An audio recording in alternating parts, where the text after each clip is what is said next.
All right, I think we're online.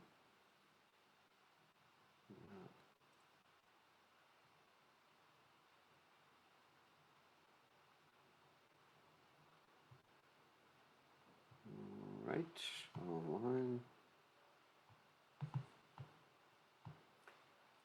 All right, just one more thing, and we are ready to go. Mute. And Prabhupada ki jai. All right, I think we are here. Okay, Hare Krishna, everybody. We're ready for our nightly Nectar devotion study. It's a little tilted. All right. Looks like I'm tilted. That's better. Maybe. Camera's tilted. Hold on a second. Anyway, life in the material world. This material world is tilted. So anyways, so we'll get started. Wait, I'm tilted or the camera's, I think the camera's tilted.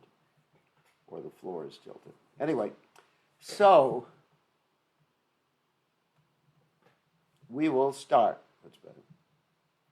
We're going to chant Jai Radha Madhava. And let's see. And we'll get started after that.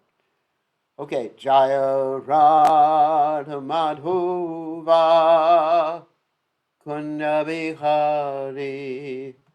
Jaya Radha Madhava Kunda Bihari. Gopi Jana Malabha Giribharadhaute. Gopi Jana Malabha Giribharadhaute. Yashodanandana Vrajajana Ranjana. Yashodanandana Vrajajana Ranjana. Yamuna Tira Vanachari. Yamuna Tira Vanachari. Jaya Radha Madhava Kunda Bihari. Jaya Radha Madhava Kunda Bihari. Gopi Janaballabha Giribharadhauti. Gopi Janaballabha Giribharadhauti. Yashodanandana Rajajana Ranjana. Yashodanandana Rajajana Ranjana. Yamuna Tira Vanachari. Yamuna Tira Vanachari. Jaya Radha Madhava Kunda Bihari. Jaya Radha Madhava Kunda Bihari. Jayom Vishnupad Paramahamsa Paravatikacharya also Teta Satashi Shimad. His Divine Grace Abhaya Charanada Bhaktivedanta Goswami Srila Prabhupada Ki Jai. ISKCON Founder Acharya Srila Prabhupada Ki Jai. Anantakoti Vaishnav Vrinda Ki Jai. Namacharya Srila Haridas Thakur Ki Jai. Friends, say Kaho Shri Krishna Chaitanya Prabhu Nityananda Shidwaita Gadadha Shivasati Gaur Bhakta Vrinda Ki Jai. Shri Radha Krishna Gopi Gopinath Shyam Kund Radhakunda Giri Govardhan Ki Jai. Vrindavanam Ki Jai. Mathuradam Ki Jai. Jagadava Goswami Ki Jai. Yamunamai Ki Jai. Shrimati Tulasi Devi Ki Jai. Samaveda Bhakta Vrinda Ki Jai. Go, or Premananda, Hari Hari Go. All glory is the assembled devotees, all glory is the assembled devotees, all glory is the assembled devotees. All glory is to Shri Guru and Gauranga, Srila Prabhupada Ki Jai. Namo Vishnu Padaya, Krishna Prastaya, Bhutale Srimati Bhaktivedanta Swami Namani, Namaste Saraswati Deve, Gauravadi Pacharani, Nirvashesha Shunyavadi Paschacha, Deja Tarane. So, Om Gana Timidandasha Garanjana Shilakaya Jakshuran Miditam Yena Tasmai Shri Gurave Namaha. I offer my respectful obeisances unto the lotus feet of my spiritual master, His Divine Grace, A.C. Bhaktivedanta Swami Srila Prabhupada, who so kindly opened my eyes with the torchlight of knowledge while I was blinded in the darkness of ignorance. Srila Prabhupada Ki Jai. So, with the Nectar devotion, we always chant this stanza from the Goswami Astika before we read the Nectar devotion. So, Nana Shastra Vicharanai Kandipano Sadharma Samstapako Lokanam Hitakarano Tribhuvane Manyo Shadanya Karo Radha Krishna Padaravinda Bhajana Nandena Mattalika Mande Rupa Sanatano Rakuyago Sri Jiva Gopal Lakahu. And the translation is, I offer my respectful obeisances unto the 6 Goswamis, namely Sri Sanatan Goswami, Sri Rupa Goswami, Sri Raghunath Bhatt Goswami, Sri Raghunath Das Goswami, Sri Jiva Goswami, and Sri Gopal Bhatta Goswami, who are very expert in scrutinizingly studying all the revealed scriptures with the aim of establishing eternal religious principles for the benefit of all human beings. Thus they are honored all over the 3 worlds, and they are worth taking shelter of because they are absorbed in the mood of the gopis and are engaged in the transcendental loving service of Radha and Krishna. Okay? So, with that in mind, we're going to go ahead to our study of the Nectar Devotion, Chapter 11. We're going to talk now, after we finished talking yesterday about transcendental servitude, we're going to talk about friendship. Okay, here we go. Let's share the screen. All right, friendship. Devotional service and friendship. Here we go.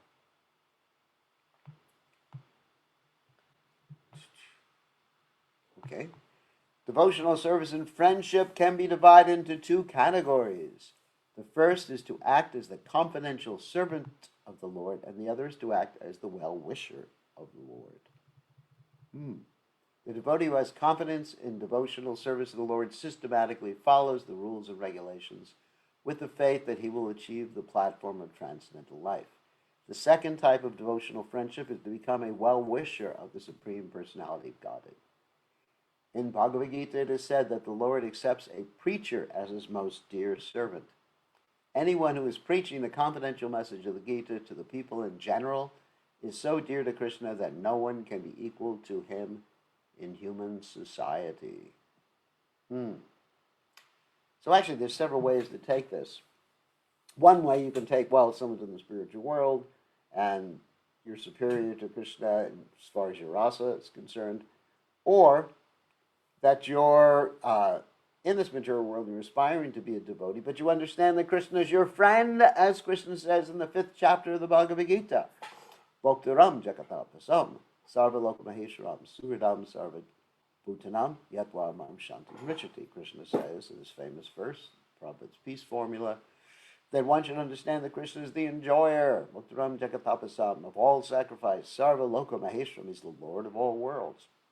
Suridam Sarvabhutanam. He's everyone's friend. He's your best friend. So your best friend is in your heart. So you have faith in your best friend. And so that's another way to take it.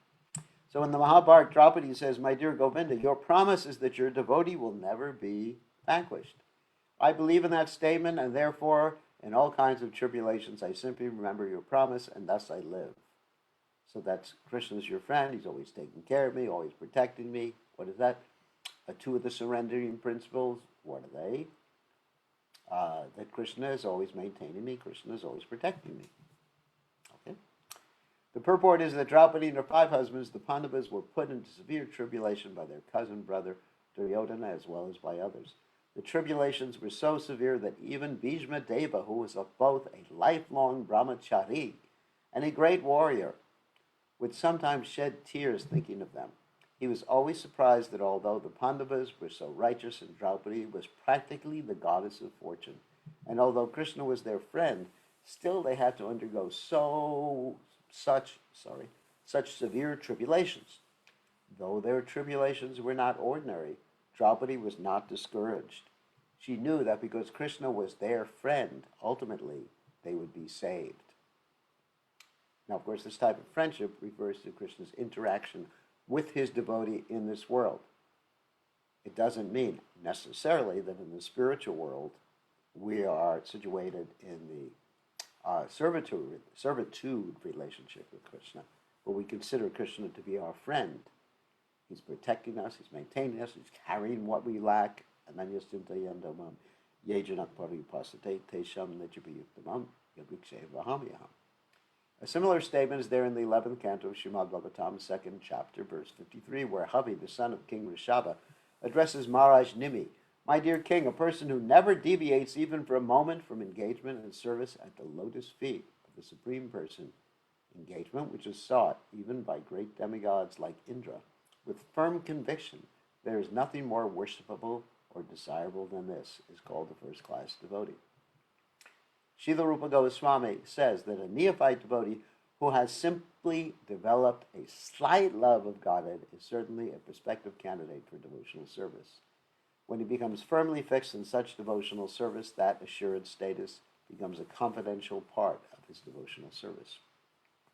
Sometimes it is found that a pure devotee lies down in the temple of the Lord in order to serve him as a confidential friend.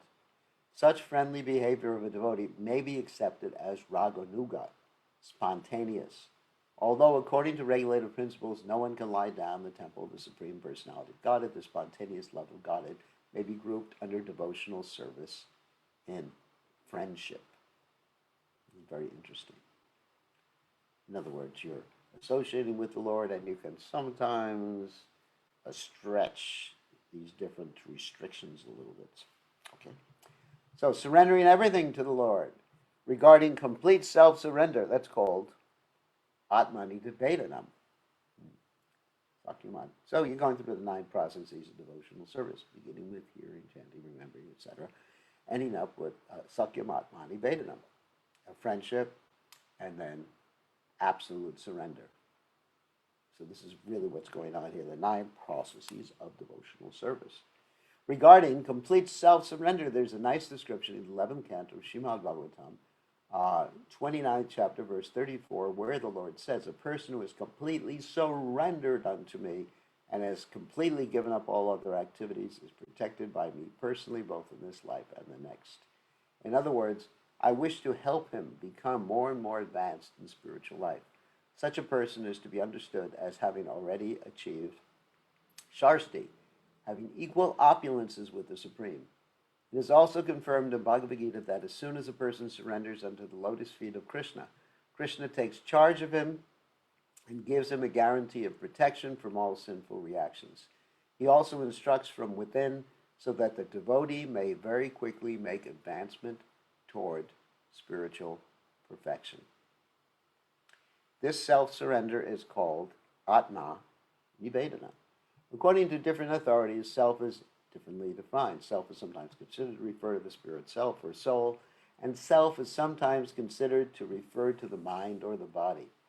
Full self-surrender, therefore, means not only surrendering one's self as spirit soul, but also surrendering one's mind and body in the service of the Lord. Srila Bhaktivinoda Thakur has sung a very nice song in this connection. While offering himself as a fully surrendered soul, he says, my mind, my household affairs, my body, whatever is in my possession, my dear Lord, I offer to you for your service. Now you can do with them as you like. You are the supreme possessor of everything. So if you like, you can kill me, or if you like, you can give me protection. All authority belongs to you. I have nothing to claim as my own. So that song is Manasa Deha Geha, Yokishimor, Arpilum to your body, Nandakashor, my mind, Manasa, Deha, body. Everything I own, Yokishimor, belongs to you, Krishna. Arpilum to your body, Nandakashor. So that is absolute surrender. Sri Yamunacharya, in his prayers to the Lord, has expressed a similar idea in the following words. My dear Lord, I may be living within some body as a human being or as a demigod, but whatever mode of life, I do not mind, because these bodies are simply byproducts of the three modes of material nature, and I, who am in possession of these bodies, am surrendering myself unto you. In the Hari Bhakti Viveka, there is a statement regarding how one can offer his body in self-surrender. There the devotee says, my dear Lord, as a souled animal has no need to think about his maintenance and sustenance, so because I have given up my body and soul unto you, I am no longer concerned with my maintenance and sustenance. In other words, one should not bother about his personal or family maintenance or sustenance. If one is actually surrendered in body and soul, he should always remember that his only concern is to be engaged in the service of the Lord. Srila Rupa Goswami says that devotional service in friendship and devotional service in self-surrender are two difficult processes. Therefore, such relationships with the Lord can be very rarely seen. Only for the advanced devotees are these two processes easily executed. The purport is that it is very rare to see surrender, which is mixed with sincere ecstatic devotion. One must give himself completely to the will of the Lord. So, therefore, we start with the first of the 9 items of devotional service, Shravanam. And then we continue, Kirtanam, Vishnu Sevanam. So, those are very easy. In fact, in this day and age, Shravanam and Kirtanam are the methodologies for attaining Krishna consciousness. You can't just bring someone to the final stage, Atmani Vedanam, immediately. Anyway, so offering the favorite article is actually a little easier. In the 11th canto of Srimad Bhagavatam, 11th chapter, verse 41, Lord Krishna tells Uddhava, my dear friend, if someone offers me the best thing in his possession or anything which is very pleasing to him, he'll be eternally benefited. Of course, it has to be something that's also pleasing to Krishna. You know, for example, I may have something like my computer that's very pleasing to me, and I put it on the altar, and Krishna's not going to be able to use it. But if I use it in Krishna's service, that's offering it to Krishna. Okay. But, you know, what's the most pleasing thing to us? Well, our body, our family, our home, everything that we just offer that to, that's Atmani Vedanam again, offer that to Krishna. Performing all endeavors for Krishna. In the Narada Pancharatra, there is a statement of how one can act in all spheres of life for the satisfaction of the Lord. It is stated there that a person who is actually in devotional service must be engaged in all kinds of activities, those prescribed in the revealed scriptures, and also those which are accepted for livelihood. In other words, he has to make a living.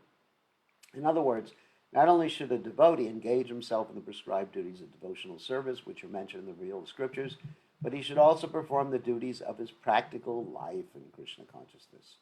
For example, a devotee who has a great establishment or factory may offer the fruits of such material possession for the service of the Lord. That's very important. Being a surrendered soul.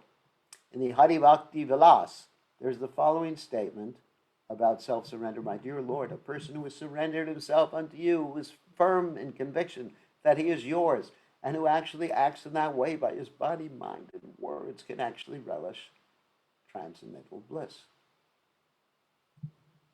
So, Krishna, I'm yours.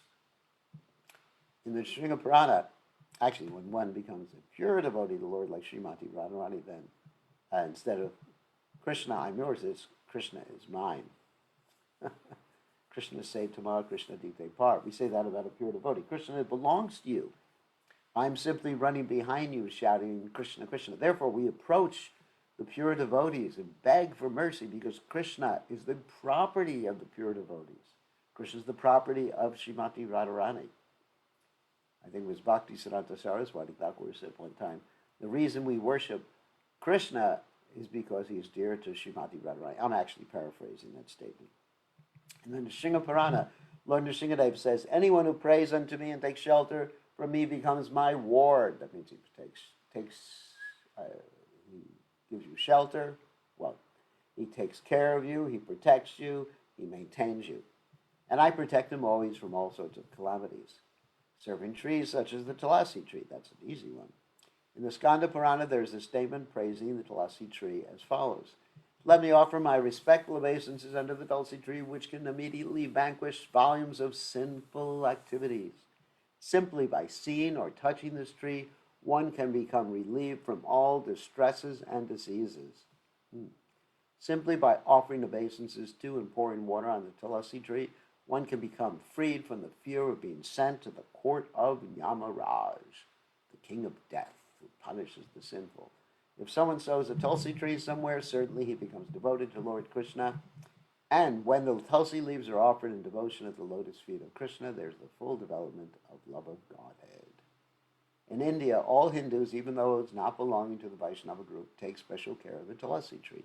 Even in great cities where it's very difficult to keep a Tulsi tree, people are to be found very carefully keeping this plant. They water it and offer obeisances to it, because worship of the Tulsi tree is very important in devotional service.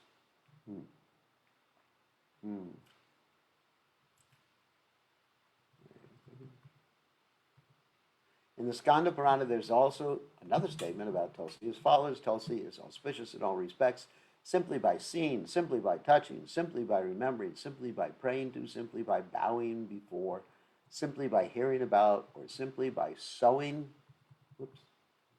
this tree.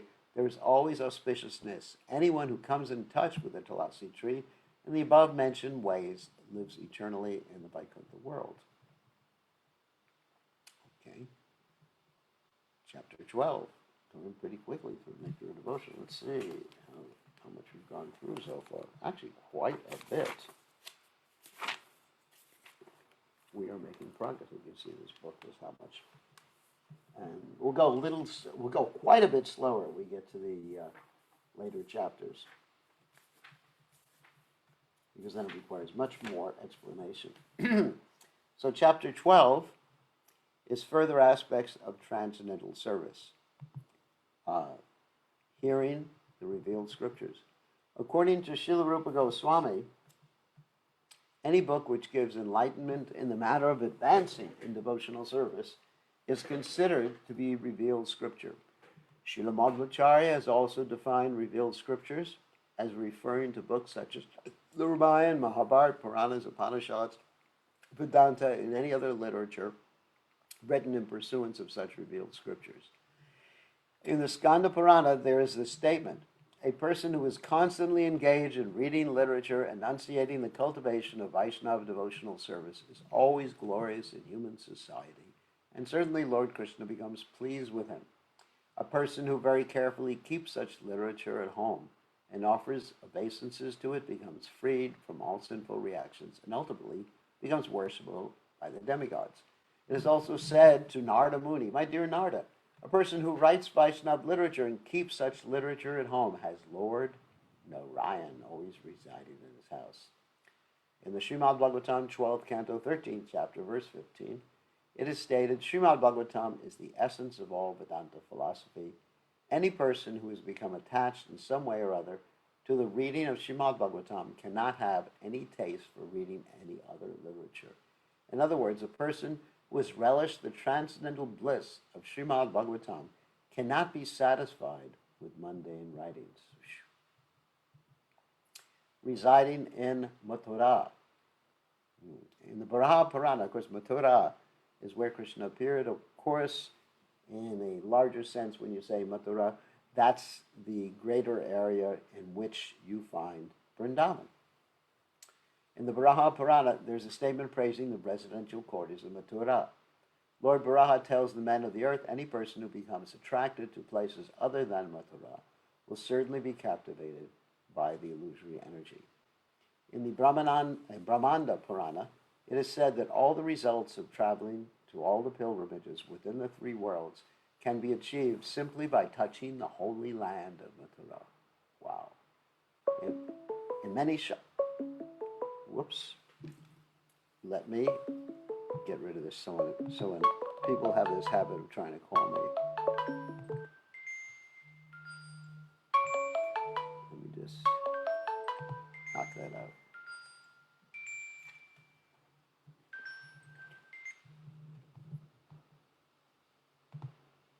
People wait until I'm giving a class, and then they call me during the class. That is very kind of them. So, in the Brahmanda Purana, it is said that all the results of traveling on all the pilgrimages within the three worlds can be achieved simply by touching the holy land of Mathura. In many shastras, scriptures, it is said that simply by hearing, remembering, glorifying, desiring, seeing or touching the land of Mathura, one can achieve all desires. Next one is rendering service to devotees. In the Padma Purana, there's a nice statement praising the service of the Vaishnavas or devotees. In that scripture, Lord Shiva tells Parvati, "My dear Parvati, there are different methods of worship, and out of all such methods, the worship of the Supreme Person is considered to be the highest. But even higher than the worship of the Lord is the worship of the Lord's devotees." And actually, that's a famous verse. Aradhananam sarvesham Vishnu aradhanam param tasmat parataram devi tvariyanam samarchanam. And in that verse, Lord Shiva says to his wife Parvati, out of all types of worship, the worship of Krishna is the highest, and even higher than that is worship of Krishna's devotees. A similar statement in the third canto, 7th chapter, verse 19 of Srimad Bhagavatam states, "Let me become a sincere servant of the devotees, because by serving them one can achieve unalloyed devotional service unto the lotus feet of the Lord. The service of devotees diminishes all miserable material conditions and develops within one a deep devotional love for the Supreme Personality of Godhead." In the Skanda Purana, there's a similar statement.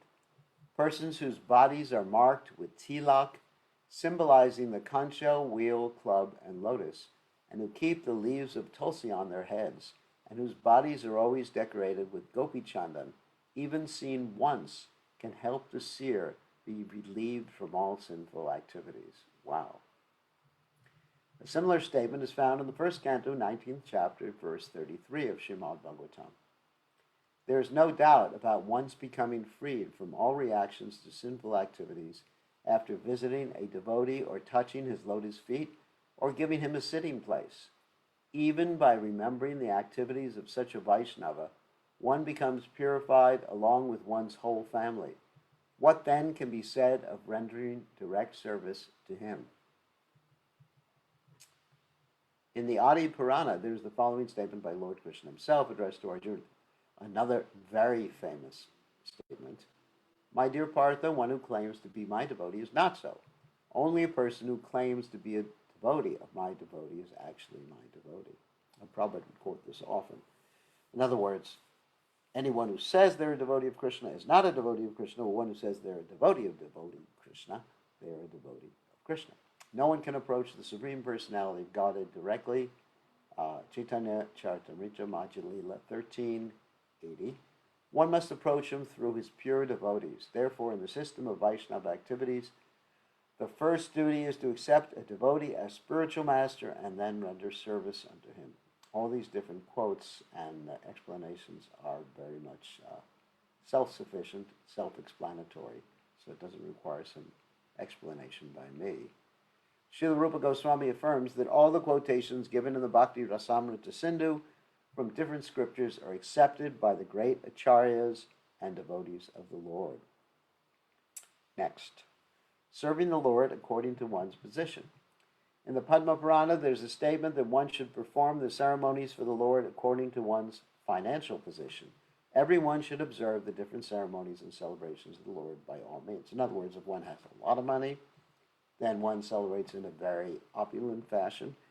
If one has very little money, then one celebrates in a more simple fashion. And if one has no money, then you just meditate on it, like we described that Brahmin that we were talking about yesterday. The Brahmin meditated on serving Krishna sweet rice, and he burnt his finger while he was testing the temperature of the sweet rice, and the Lord was laughing, and he went back to Godhead in spite of only his meditation on Krishna's service. So if you don't have anything, you can meditate. Performing devotional service in Kartik. One of the most important of these ceremonial functions is called Urjavrata. Urjavrata is observed in the month of Kartika, October, November, especially in Vrindavan. There is a specific program for temple worship of the Lord in his Damodar form. Damodar refers to Krishna's being bound with a rope by his mother, Yashoda. It is said that just as Lord Damodar is very dear to his devotees, so the month known as Damodara or Kartika is also very dear to them. The execution of devotional service during Urjavrata in the month of Kartika is especially recommended to be performed at Mathura. This system is still followed by many devotees. They go to Mathura or Vrindavana and stay there during this month of Kartik, specifically to perform devotional services during this period. Of course, the month of Kartik is also called the month of Damodar, where Lord Damodar is worshipped. Lord Damodar is Krishna in that specific pastime where he's tied up around his waist by Mother Yashoda. Anyway, we're not going to tell the story right now, but you can read about it in Krishna book. In the Padma Purana, it is said the Lord may offer liberation or material happiness to a devotee, but after some devotional service has been executed, particularly in Mathura during the month of Kartika, the devotee wants only to attain pure devotional service unto the Lord. The purport is that the Lord does not award devotional service to ordinary persons who are not serious about it, but even such unserious persons who execute devotional service according to the regulative principles during the month of Kartika and within the jurisdiction of Mathura in India are very easily awarded the Lord's personal service. Wow. And actually, generally, during the month of Kartika, I go to Govardhan and do devotional service there, but this year we're not allowed to go because of the coronavirus. Observing festivals, celebrating the Lord's activities. In the Bhavishya Purana, there's a statement about observing different ceremonies, celebrating the Lord's appearance, birthday, and other transcendental activities. It is said, Lord Janardana Krishna, please let us know the date when your mother Devaki Devi gave birth to you. If you kindly inform us about this, then we shall observe a great celebration on this date, O killer of Keshi. Keshi is a demon, a horse demon. We are souls 100% surrendered unto your lotus feet, and we wish only to please you with our ceremonies. This statement of the Bhavishya Purana gives evidence that by observing different functions in relationship with the Lord, one is sure to become pleasing to the Lord. Next is serving the deity with great devotion. It is said in the Adi Purana, a person who is constantly engaged in chanting the holy name and who feels transcendental pleasure being engaged in devotional service is certainly awarded the facilities of devotional service and is never again given just to mukti, that is, liberation without Krishna consciousness. Mukti means liberation from material contamination. When liberated, one does not have to take birth again in the material world. The impersonalists desire to merge into the spiritual existence to end their individual existence, but according to Srimad Bhagavatam, mukti is only the beginning of one's becoming situated in his normal condition. The normal condition of every living entity is to be engaged in the devotional service of the Lord. From the statement of the Adi Purana, it appears that a devotee is satisfied simply with being engaged in devotional service. He does not aspire for any liberation from material conditional life. In other words, anyone who is engaged in devotional service is not in the material condition of life, although he may appear so. In other words, a devotee is actually already liberated, even though he's within this body. And that's called Jivan Mukta. Now, why is that? Because he's engaged in loving exchange with the Supreme Personality of Godhead, and beyond that, A pure devotee has his internal relationship with the Supreme Lord, his eternal relationship with the Supreme Lord, which is being executed internally as far as we are concerned. We cannot perceive it. So these things are going on.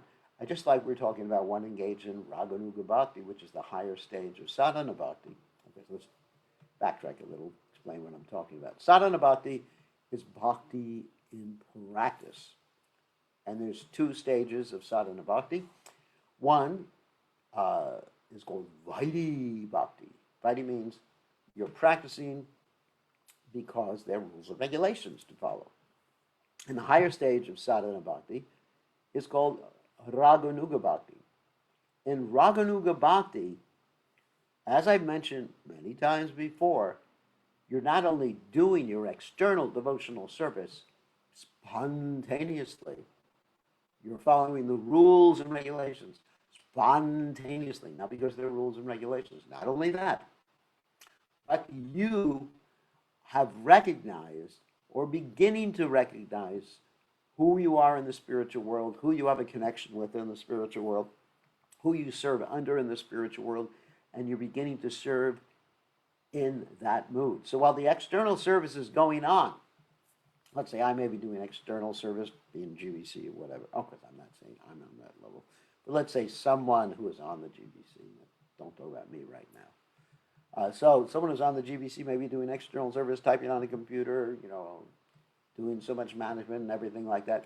But the internal mood of that person is that he is following in the footsteps of some eternal, resonant Ragatmaka, it's called Ragatmaka, associate of Krishna and Radharani. And he's doing that service, offering in that mood. But you don't see that. You just see that he's typing. You just see that he's whatever, doing some management, but there's something else going on there. So in other words, he's not in the material world. And sometimes the description is given, it's like a lotus leaf that's on the water. Sometimes you'll see a lotus leaf, not so much in America, you'll see a lotus leaf that's floating on the water. And the lotus leaf does not become waterlogged because it has a waxy covering, so it's always dry underneath. So a devotee is always dry, not wet, not soaking from the material condition, because he's Daivam Prakriti Ashrita, Vajantinanya Mataso, Gyatva Bhutadam Aviyam, Mahatmanastu Mamparta. So because he is engaged in Krishna's service, and he is absorbed in the internal potency of the Supreme Personality of Godhead, and fulfilling his mood of interacting in the mood of his Swarup. So that's even a higher stage of practice. Oh my God, still practice. And then while you're practicing, you say, these different stages, of course, are not like dramatically, it's not that you jump from one stage dramatically to another. Okay, I just jumped to Baba today. No, even in the Raganuga stage, you begin to experience some Babas. It's emotions. Things stimulate you. Things make you ecstatic. You understand you're Stai Baba. So it's not, these different stages are not mutually exclusive. Like we talk about Ado, Shraddha, Sadhu, Sangota, Vaishnava Kriya. In the beginning there's little faith, then one associates with the devotees, then one performs the activities of devotional service. So it's not that when one performs the activities of devotional service, one stops associating with the devotees. Or it's not that one is on the anartha, the vritti stage, getting rid of the anarthas, unwanted things in the heart. One stops associating with the devotees or stops performing devotional service. Or it's not that one is on the Nishna stage that one stops the previous things. They build up, basically. They build up one to the other. So even in the higher stages of sadhana bhakti, devotional service and practice, you really have an internal life that basically no one can guess at except for other pure devotees. Anyway, so recitation of Srimad Bhagavatam among devotees. Srimad Bhagavatam is the desire tree of Vedic wisdom. Veda itself means the aggregate of knowledge, and whatever knowledge is required for human society is perfectly presented in Srimad Bhagavatam. There are different branches of knowledge in the Vedic writings, including sociology, politics, medicine, and military arts. Dhanurveda. And actually, in parts of the Vedic literature, you will find how to procure different weapons. Wow. Oh my God. In the Atharva Veda. You'll find different mantras, the Brahmastra weapon, by which you can focus such intense heat that it will completely obliterate your target but not touch anything next to it. Wow, that's really selective. It's better than all these cruise missiles that they have. Anyway, so you can learn. No, you can't learn that because there's no guru who's going to teach you that. So, but it's there. All these and other branches of knowledge are perfectly described in the Vedas. So far as spiritual knowledge is concerned, that is also perfectly described there, and Srimad Bhagavatam is considered to be the ripened fruit of this desire-fulfilling tree of the Vedas. A tree is honored by the production of its fruit. For example, a mango tree is considered very valuable because it produces the king of fruits, the mango. When the mango fruit becomes ripened, it is the greatest gift of that tree, and Srimad Bhagavatam is similarly held to be the ripened fruit of the Vedic tree. And as ripened fruit becomes more relishable when first touched by the beak of a parrot, or shuka is the name of the parrot, Srimad Bhagavatam has become more relishable by being delivered through the transcendental mouth of Shukadeva Goswami. And as we've mentioned in one of our past classes, that Shukadeva Goswami in his past incarnation or life or pastime, whatever you may call it, was the parrot of Srimati Radharani. So not only is he called Shukadeva Goswami because he makes the ripened fruit of the Vedic tree, Srimad Bhagavatam, more relishable by presenting it to Maharaj Parikshit, but he was also the parrot of Srimati Radharani. Srimad Bhagavatam should be received in disciplic succession without any breakage. When a ripened fruit comes from the upper part of a tree into the ground by the process of being handed down from a higher branch to a lower branch by persons in the tree, the fruit does not break. Prabhupada gives this example quite often about the parampara system. In other words, the knowledge has to be presented as it is without change. And as I've said often, a chain is only as strong as its weakest link. Srimad Bhagavatam, when received in the parampara system or disciplic succession, will likewise remain unbroken. It is stated in Bhagavad Gita that the disciplic succession or parampara is the way of receiving transcendental knowledge. Such knowledge must come down through the disciplic succession through authorized persons who know the real purpose of Shastra. Sri Chaitanya Mahaprabhu recommended that one learn Srimad Bhagavatam from the mouth of the self-realized person called Bhagavatam. So he's called Bhagavat. Sorry. Bhagavat. And there's a little misspelling here. He's a Bhagavat. Bhagavat means in relationship with the personality of Godhead, Bhagavan. So the devotee is sometimes called Bhagavatam. I guess it's called Bhagavatam. And the book which is in relationship with devotional service of the Supreme Personality of Godhead is called Bhagavatam. Forgot about that one. Sri Chaitanya Mahaprabhu recommended that in order, well, he's the person Bhagavatam, that in order to relish the real taste of Srimad Bhagavatam, one should take instruction from the person Bhagavatam. That's right, person Bhagavatam. Srimad Bhagavatam is relishable even by a liberated person. Shukadeva Goswami admitted that although he was liberated from within the very womb of his mother, it was only after relishing Srimad Bhagavatam that he became a great devotee. Thus, one who is desirous of advancing in Krishna consciousness should relish the purport of Srimad Bhagavatam through the discussions of authorized devotees. That's why we have Bhagavatam class every morning. In Srimad Bhagavatam, 2nd canto, 1st chapter, verse 9, Shukadeva Goswami admits that although he was very much attracted by the impersonal Brahman, when he heard the transcendental pastimes of the Supreme Personality of Godhead from the mouth of his father Vyasadeva, he became more attracted to Srimad Bhagavatam. The idea is that Vyasadeva was also a self-realized soul, and his mature contribution of transcendental knowledge was delivered directly to Shukadeva Goswami in the manner indicated. So, next one. Associating with advanced devotees. The importance of discussing Srimad Bhagavatam in the society of pure devotees was explained by Shonaka Muni during the meeting at Naimisharanya in the presence of Sutta Goswami. Sutta Goswami confirmed that if someone is fortunate enough to associate with a pure devotee of the Lord, even for a moment, that particular moment is so valuable that even those pious activities which can promote one to the heavenly planets or give liberation from material miseries cannot compare to it. In other words, those who are attached to Srimad Bhagavatam do not care for any kind of benefit derived from elevation to the higher planetary kingdoms or for the liberation which is conceived of by the impersonalists.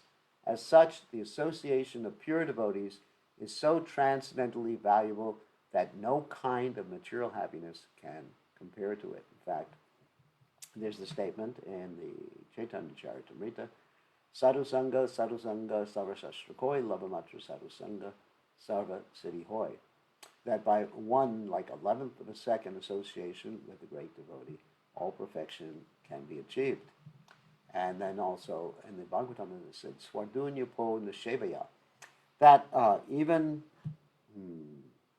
repeated bathings in the Ganges River cannot compare to the association with a pure devotee. In the Hari Bhakti Shuddhaya, there's a conversation between Prahlad Maharaj and his father, Hiranyakashipu, in which Hiranyakashipu addresses Prahlad in this way. My dear son, association is very important. It acts just like a crystal stone, which will reflect anything which is put before it. Similarly, of course, that's the end of his quote, because he's not interested in associating with devotees. But he is concerned with his son, who he thinks has been associating with devotees. And so he's trying to figure out, who did his son associate with? Little did he know that Prahlad Maharaj had the association of Narada Muni while Prahlad was within his mother's womb. That's how powerful the association with a pure devotee is. That even you may be in the womb of your mother, not yet born, and if your mother is around a pure devotee speaking about Krishna, you're going to get all perfection. That's why when ladies are expecting a child, they should be hearing about Krishna, because the child in the womb is able to maybe not intellectually understand what's going on, but spiritually, in his heart, he's able to appreciate Krishna Katha. And he can get that Bhakti Lata Bij. Remember we talked about the creeper of devotion, the seed of the creeper of devotion? So one can get that seed of the creeper of devotion even within the womb of your mother, if you hear about Krishna when you're there. And then you're born and you're a great devotee by then. Similarly, if we associate with the flower-like devotees of the Lord, and if our hearts are crystal clear, then certainly the same action will be there. Of course, Hiranyakashipu did not want that to happen.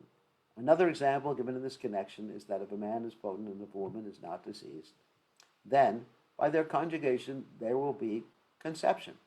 In the same way, if the recipient of spiritual knowledge and the deliverer of spiritual knowledge are sincere and bona fide, there will be good results. And I think we will end there. Let's see, I just want to find it out in this chapter. Okay.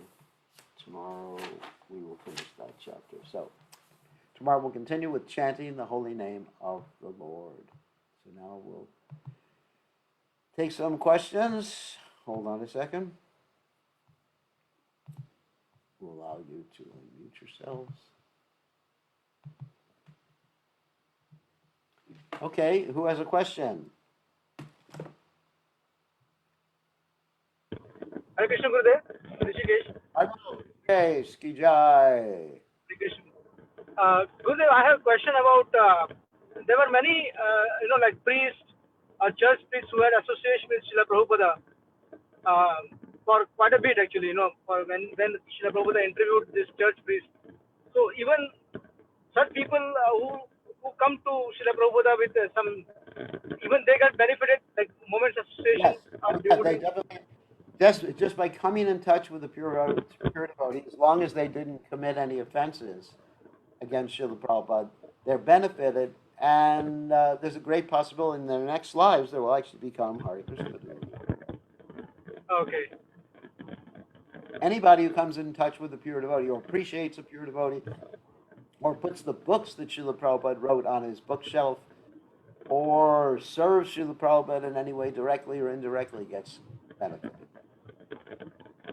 So basically, he will just progress one step more towards spiritual life. It is not that he will get perfection right away, right? No, he won't get perfection right away unless he wants to, but he's started on the path. When you first come in touch with the pure devotee, you get that. Remember, we talked about the bhakti lata bij, the seed of the creeper of devotion. Remember that? Yes. Probably remember. Just like when I came in touch with Srila Prabhupada, listening to him on the radio, and I told that story many times. Then I got the bhakti lata bij, but I didn't become a great devotee just by listening on the radio. I get the opportunity to become a great devotee. Similarly, you'll find stories of people coming in touch with great devotees like Narada Muni, coming in touch with Dhruva Maharaj. It's not that he became a great devotee immediately. You have to follow the instructions of Narada Muni, right? Right. Or Magrari coming in touch with Narada Muni, countless people coming in touch with Narada Muni. They had to follow the instructions. Then they became great devotees. So, but your devotional service starts at that point, and it's inevitable that you will reach perfection and offenses, and you're the one who decides how fast or how slow you're going to make progress. Okay? Got it. Thank you, Gurudev. Thank you. All right. Who else has a question?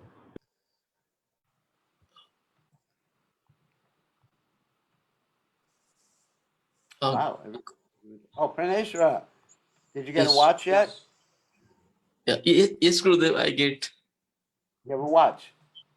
Yes, Fantastic. yes. I'm That's wearing in the day. So you have a question? Yes. My question is like Tulsi Maharani is very by touching, by praying, and by worshipping. So what would be the ideal prayer when we are doing the japa near to the Tulsi Maharani? And what would be the meditation? So Meditation tells you you're very, very dear to Krishna. Please give me your blessings like we approach any pure devotee, and enable me to hear the holy names and become very dear also to Radha and Krishna. I mean, that's how I would pray. Please give me pure devotional service. Or you can contemplate the prayers of great devotees. I mean, we have our Tulsi prayers in the morning. You could study those Tulsi prayers. Namo, Namo, Krishna, right? Like this. Or Yani Kani Chapapani. Because Yani Kani Chapapani is more like by circumambulating Tulsi, one can become free, Brahmahachari Kanicha, even from the sin of killing a Brahmin. So usually that's not such a good prayer to meditate on, at least for me. Because then I would just think, well, I could do any damn thing and just circumambulate Tulsi. So I meditate, Krishna, you're very dear to Krishna. And Radharani said, please give me your mercy and enable me to be fixed at the lotus feet of Krishna and Radharani. yes. You could study the prayers of the great devotees. I mean, there's many prayers that great devotees have written to honor Srimati Tulsi Devi.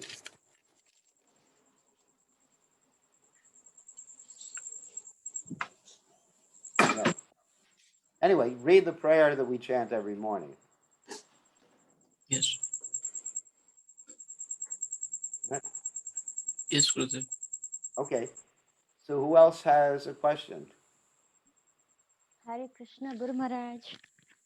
Jai Radhika. Okay. Yeah. Please accept my humble obeisances to Guru Maharaj. My question is, 2 days ago, we learned about Lolium Lalasamai. Lalasamaya, yeah. Yes. So my understanding is that it means hankering and great endeavor, right? So Yeah, so if a devotee say has a intense desire to serve the deities in a certain way, and yeah. so should the person assume that person has to endeavor for it, or will assume that rather Krishna will make the arrangements for the That devotee to depends on the serve? situation. Sometimes the person Right. has to endeavor for it, and sometimes it comes easy. Okay. And sometimes Krishna won't let you serve in the particular way that you want to. Yeah. Yeah.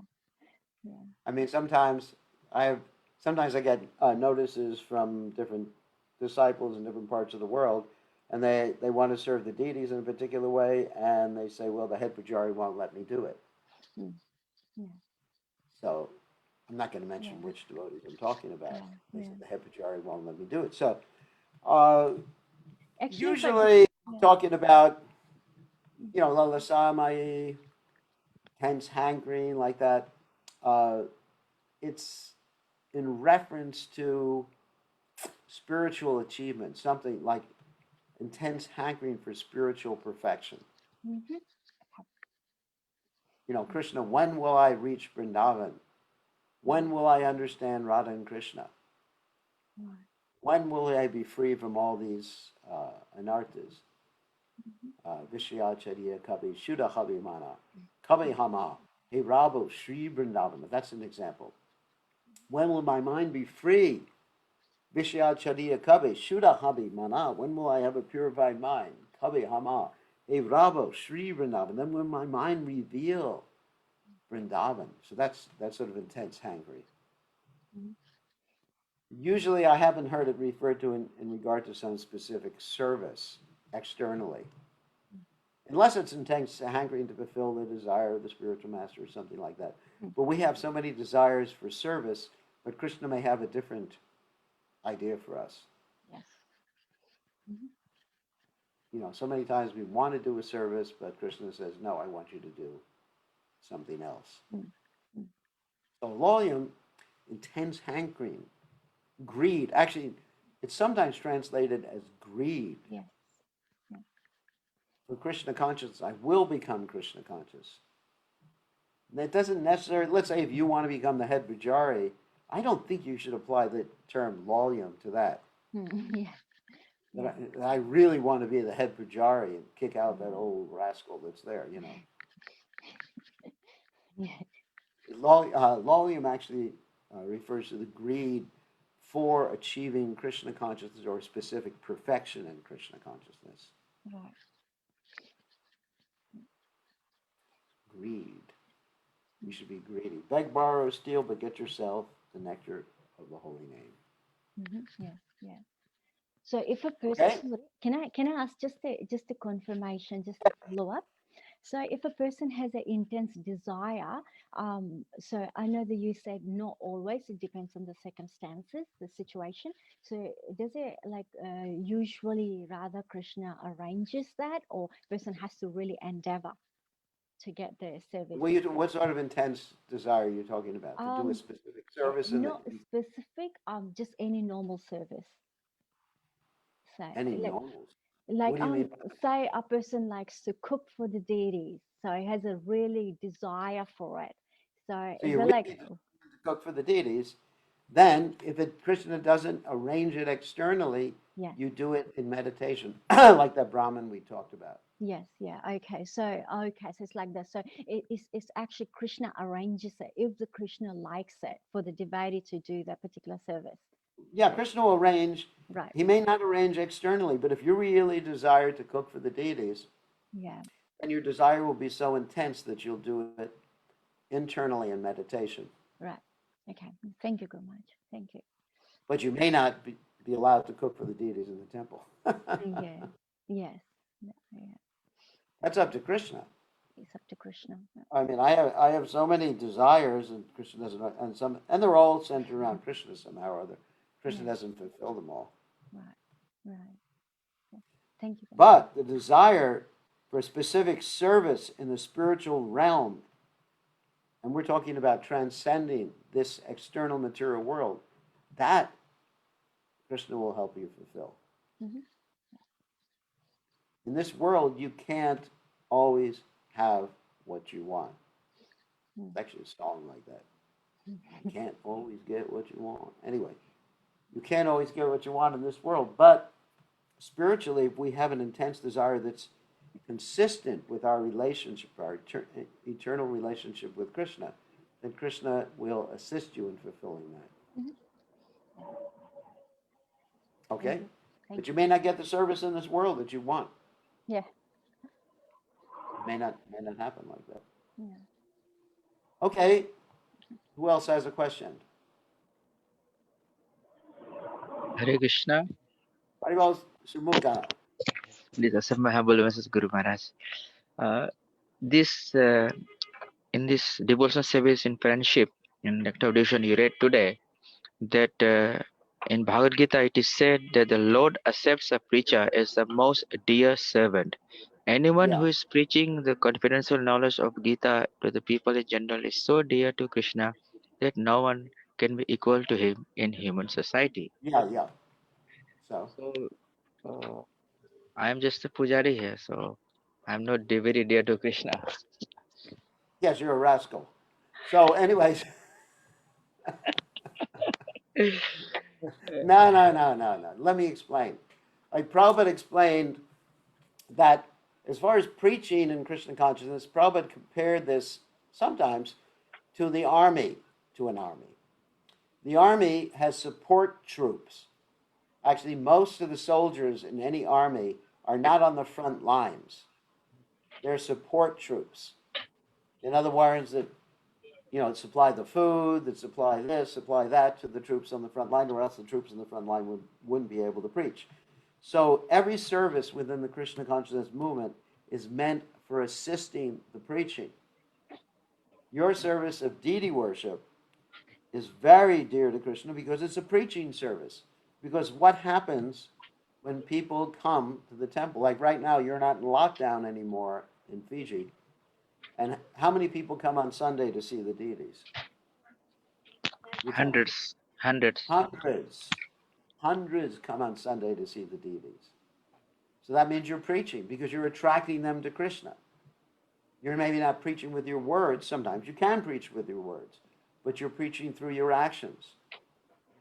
So that's the same. Krishna accepts that as the same because you're part of the whole system, the cooperative movement of Srila Prabhupada to bring people. So everyone who's taking part in any of these functions is very dear to Krishna. No one will be more dear to Krishna than those who assist, become part of the mechanism known as the International Society for Krishna Consciousness. Because it's a preaching machine. If you put petrol into the machine, or you're the driver, it's the same as far as keeping the machine going. Because if you didn't put petrol into the machine, for those of you who don't know what petrol is, that's gasoline, for those in America. And So if you didn't put petrol in the machine, the machine wouldn't go anywhere. The car wouldn't go anywhere.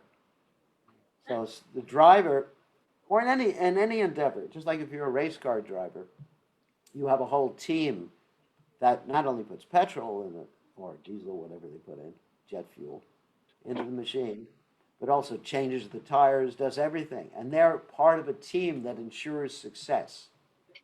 And the whole team is glorious. I mean, sometimes the driver gets a little more credit, but actually, in Krishna's eyes, everyone gets equal credit. You understand? As Prabhupada said, like echoing the words of the Indian railway system, he said the motto is to keep the wheels turning. So you're participating in keeping the wheels of ISKCON and the preaching wheels of ISKCON turning. Like if you cook for those who are preaching, you're also doing that. If you worship the deities, you're also doing that. If you take care of the garden in the temple, you're also doing that because that will attract people. If you distribute the books, you're doing that. If you do the accounting, you're doing that. If you any of these services. You know, you fix the electricity in the temple, you're doing that. It's all meant for preaching. Otherwise, we have no need for temples unless we're preaching. I mean, the whole purpose of having deity worship in temples is for preaching. It's not just so that we can sit back and look at the deities and think how beautiful Krishna looks. It's for bringing people. So therefore, in our temple here in the United States, in North Carolina, we try to put most of the morning program, including the deity worship, online so people all over the world can see it. I'm sure you've seen some of that. And we post pictures.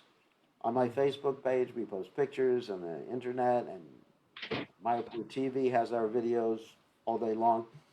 So this is to attract people. So you're participating in the preaching of Krishna consciousness. Or people give a donation.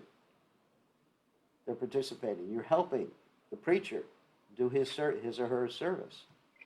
So all these different methods are actually part and parcel of preaching. And it's not that anyone is less dear to Krishna than someone else. As long as they're participating or part of the mechanism of presenting Krishna consciousness to others. Okay, on that happy note, we're going to end tonight. It's good to see everybody. A nice crew tonight. Oh, someone has a chat. Someone made a little chat. Oh, Sunil Narayan. Want to acknowledge Sunil Narayan, who joined the class today. You're doing wonderful service in Sydney and giving you shelter. And you can write to me, Sunil Narayan. You can write to me. I don't see you here. Oh, there you are. You can write. Hare Krishna, Gurudev. Hare Krishna. Hare Krishna. Hare So I Krishna. heard about your wonderful service. And if you have any questions, you can always write to me with your questions, and we're very happy to see you. Yes, Gurudev, I will. Okay, Thank on you. that happy note, we'll end class today. All glories to His Divine Grace, Srila Prabhupada, Srila Prabhupada ki Jai.